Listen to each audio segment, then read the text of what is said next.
Hello, എല്ലാവർക്കും സുഖമല്ലേ? ഞാൻ ഇന്ന് ഉച്ചക്കത്തെ ചോറും കൂട്ടാനും വെക്കാൻ പോവാണ്.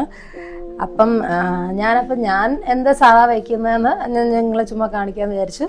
ഞാൻ ഇന്നൊരു മീൻകറിയും പിന്നെ ഒരു ബീൻസ് തോരനും വെക്കാമെന്ന് വിചാരിച്ചു. ഉച്ചയ്ക്ക് ചോറ് ഓൾറെഡി വെച്ചിട്ടുണ്ട്. അപ്പോൾ ഇതാണ് ഇന്നത്തെ എൻ്റെ പരിപാടി, ഉച്ചയ്ക്കത്തെ പരിപാടി. ഞാൻ മീൻകറി വെക്കുന്നത് എൻ്റെ അമ്മ പറഞ്ഞു തന്ന രീതിയിലാണ് കേട്ടോ. അപ്പം എല്ലാവരും പല രീതിയിലായിരിക്കും മീൻകറി വെക്കുന്നത്. ചിലർ മല്ലിപ്പൊടി ഇടാറില്ല, ചിലർ മുളക് പൊടി മാത്രം ഇട്ടേക്കും, ചിലർ മല്ലിപ്പൊടി ഇട്ടേക്കും, ചിലർ വെളുത്തുള്ളി ഇടാറില്ല, ചിലർ വെളുത്തുള്ളി ഇഞ്ചി ഇടും. എൻ്റെ അമ്മ എന്ന് പറഞ്ഞാൽ ഇഞ്ചി മാത്രമേ ഇടത്തുള്ളൂ, മീൻ കഷ്ണമായിട്ട് വെളുത്തുള്ളി ഒന്നും ഇടത്തില്ല. അങ്ങനെയാണ് കറി വെക്കുന്നത്. പക്ഷെ ഞാനിടുമ്പോൾ അമ്മ പറഞ്ഞെന്ന് ഉണ്ടാക്കുന്നതെങ്കിൽ ഞാൻ കുറച്ച് വെളുത്തുള്ളി ഇടും ഫിഷ് കറിയിലോട്ട്. അപ്പം ഞാൻ കാണിക്കാം ഞാൻ എങ്ങനെയാണ് ഉണ്ടാക്കുന്നതെന്ന്. ചട്ടി ഇപ്പം ഞാൻ സ്റ്റൗവിൽ വെച്ച് ഓൺ ചെയ്തിട്ടുണ്ട്. ഇനി ഇതിൻ്റെ ഈ ഇച്ചിരി ചെറിയൊരു വെള്ളമയം ഉണ്ടല്ലോ, അത് പറ്റുമ്പോൾ ഞാൻ ഇച്ചിരി വെളിച്ചെണ്ണ അതിലോട്ട് ഒഴിക്കും. ഇത് ചട്ടി ഇരുന്ന് പുകയെന്ന് വെള്ളമോട്ട് ഉണങ്ങുന്നില്ല. ഞാൻ വെച്ച് ടിഷ്യൂ പേപ്പർ വെച്ച് ഇങ്ങനെ ചെയ്യാം. ഇടാം.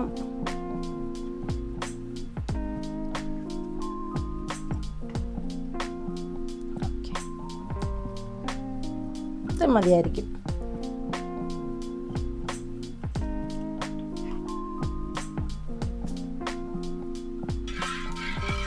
കുറച്ചിങ്ങനെ ഒന്ന് ചട്ടിയിലേക്കൊന്ന് ഇളക്കി ഇടാം എണ്ണ. ആ പുക വരുന്നില്ല, അതൊന്ന് നിൽക്കാൻ വേണ്ടിയിട്ട്.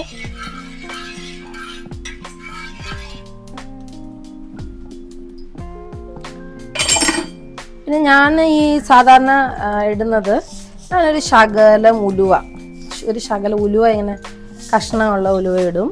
ഉലുവ പൊടിയും ഇടുമേ. അപ്പം ഞാൻ ആദ്യം കഷ്ണമുള്ള ഉലുവ കുറച്ചിട്ടു. അത് കഴിഞ്ഞിട്ട് ഇതിലേക്ക് ഞാൻ കുറച്ച് ഒരു 10 അല്ലി വെളുത്തുള്ളിയും ഒരു ഇഞ്ച് ഇഞ്ചി കഷ്ണവും ഞാൻ അരിഞ്ഞ് വെച്ചിട്ടുണ്ട്. അതങ്ങ് ഇടാം.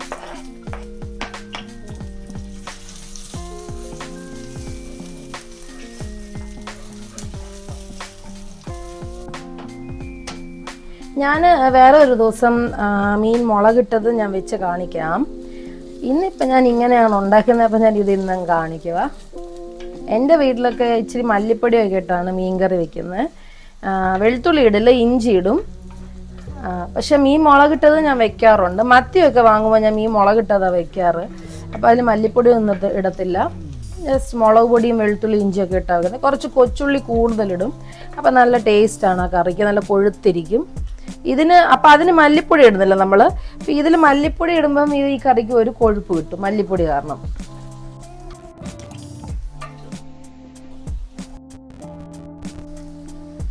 ചെറുതായിട്ട് മൂത്ത് വരുമ്പോഴേ നമുക്ക് കുറച്ച് ഒരു 5 കൊച്ചുള്ളി അരിഞ്ഞ് ഞാൻ വെച്ചിട്ടുണ്ടായിരുന്നു. അതും കൂടെ ഇട്ടു. ഒത്തിരി ഞാൻ ഇടുന്നില്ല, ഒരു ശകലം. കൊച്ചുള്ളിയുടെ ഒരു മണം, ഒരു ടേസ്റ്റ് വരെ. ഞാൻ കുറച്ച് കറിവേപ്പില കഴുകി വെച്ചിട്ടുണ്ടായിരുന്നു, അതും കൂടെ ഇടുവാണ്.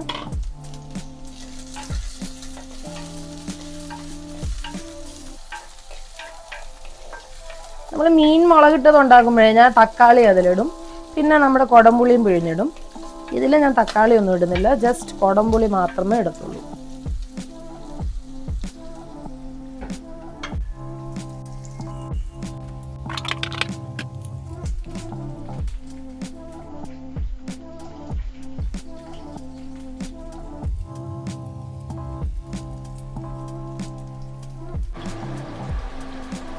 ഇപ്പം നമ്മുടെ കൊച്ചുള്ളിയും വെളുത്തുള്ളി ഇഞ്ചിയൊക്കെ നല്ല ഒരുമാതിരി വാടി ഒരു ചെറിയൊരു മൂപ്പ് വന്നിട്ടുണ്ട്. ഞാനങ്ങ് തീ ഓഫ് ചെയ്യുവാണ്. ചട്ടിക്ക് ഒത്തിരി ചൂടാണെങ്കിലോ എന്ന് വിചാരിച്ചിട്ട്. പിന്നെ ഇതിലേക്ക് ഞാൻ കുറച്ചൊരു 1/2 ടീസ്പൂൺ ഉലുവപ്പൊടി ഇട്ട്, അതേപോലെ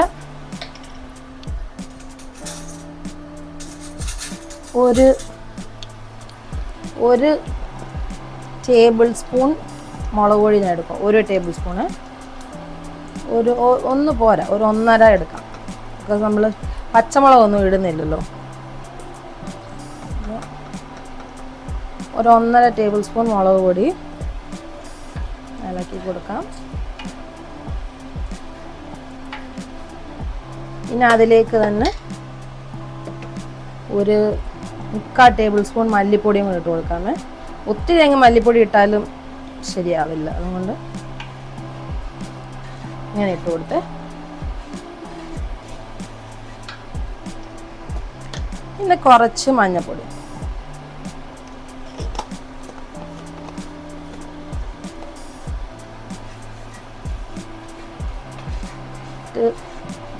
ഞാൻ തീ ഓഫ് ചെയ്തതെന്ന് പറഞ്ഞാൽ നമ്മുടെ ഈ മസാല കരിയാതിരിക്കാൻ വേണ്ടിയിട്ടാണ് ഞാൻ തീ അങ്ങ് ഓഫ് ചെയ്ത് കൊടുത്തത്. പതിയെ തീ ഒന്ന് ഓൺ ചെയ്യാം, തീ കുറച്ച് വയ്ക്കാം.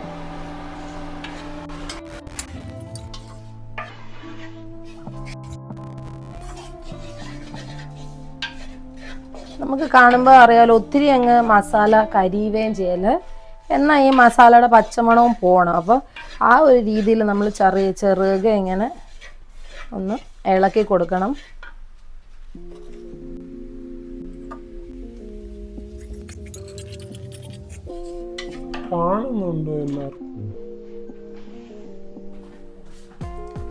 കാണാമോ?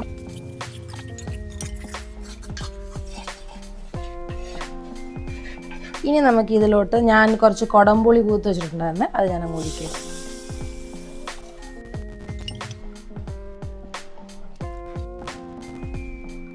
ചാറ് വളരെ കുറവാണ്, അതുകൊണ്ട് കുറച്ചും കൂടെ വെള്ളം ഒഴിക്കാം. ഈ ചാറ് വളരെ കുറവ് പോലെ തോന്നി, അതുകൊണ്ട് ഞാൻ കുറച്ചും കൂടെ വെള്ളം ഒഴിക്കുകയാണ്. നല്ലതായിട്ട് തിള വീഴുമ്പോൾ നമുക്ക് മീൻ കഷ്ണം ഇതിലോട്ടിടാം.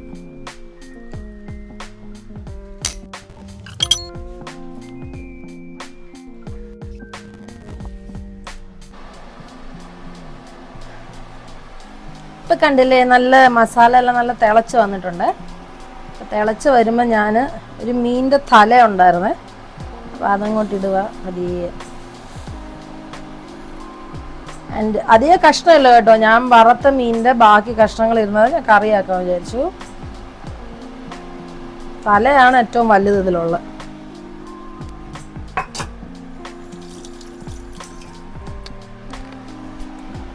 ഇത് ഇട്ടതിൽ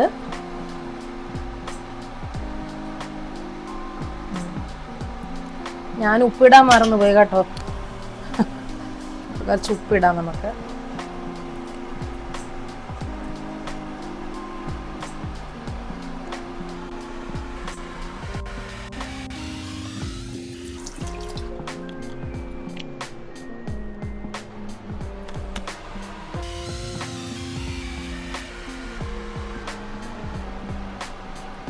ഇനി കുറച്ച് നേരം ഇത് അടഞ്ഞിരുന്ന് കുറച്ച് നമുക്കൊന്ന് തീ അടച്ച് വെച്ചിട്ട് വേവിക്കാം. അടച്ച് വയ്ക്കാം.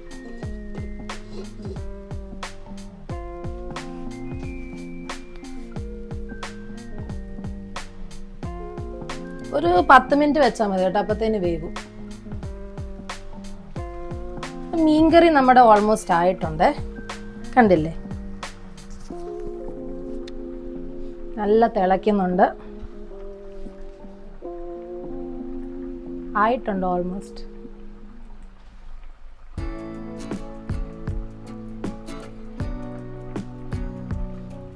ഇപ്പം മീൻകറിയുടെ ഒരു കാര്യം എന്ന് പറഞ്ഞാൽ നമ്മൾ മീൻകറി ഉണ്ടാക്കി ഉടനെ നമുക്ക് കഴിക്കാൻ പറ്റില്ലല്ലോ, അതിനൊരു ടേസ്റ്റ് കാണത്തില്ല. നമ്മൾ ഇമ്മീഡിയറ്റ്ലി ഉണ്ടാക്കി ഉടനെ നമ്മൾ കഴിച്ചാൽ മീൻകറിയിൽ ആ മീൻ കഷ്ണത്തിലൊന്നും അതിൻ്റെ മസാല പിടിക്കുകയോ ഒന്നും ചെയ്യത്തില്ല. അതുകൊണ്ട് നമുക്ക് എന്ത് ചെയ്യാന്ന് വെച്ചാൽ, ഇതിപ്പം ഇച്ചിരി കഴിയുമ്പം ഈ ചട്ടിയിലിരിക്കുന്നതുകൊണ്ട് ഇതിൻ്റെ ചാറും കുറച്ച് വറ്റും, പിന്നെ ഇത് കുറച്ച് മല്ലിപ്പൊടിയൊക്കെ ഉണ്ട്, ഇത് കുറച്ചുകൂടെ കൊഴുക്കും. പിന്നെ ലാസ്റ്റ് ടച്ചായിട്ട് ഞാൻ ഒരല്പം ഇതിൻ്റെ മണ്ടയ്ക്കോട്ട് തന്നെ ഇച്ചിരി വെളിച്ചെണ്ണ ഇങ്ങനെ ഒഴിച്ചു കൊടുക്കുവാണ്. ഇത്തിരിയല്ല, ഒരു ശകലം.